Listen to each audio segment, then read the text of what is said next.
Ustoz, 6-savol. Najot topgan toifa kim hisoblanadi va uni alomatlari qanday bo'ladi? At-toifa mansura. Bu ahli sunna val jamoa. Va shu kabi nomlardan firqa najiya.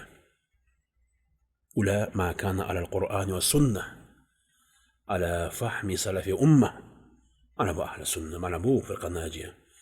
Qur'on sunnatda bo'lgan va sahobalar tushunchasida bo'lgan aqidatan va qawlan va fi'lan ham sahobalar aqidasi bo'lgan.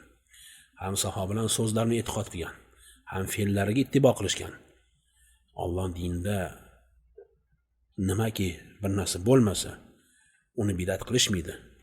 Na aqidada, na amallarda, na amal qawliya, na amal fi'liya, fe'l amallar, qawl amallar. Allohga muxlis bandalar. Payg'ambar sunnat ittibo qilgan zotlar.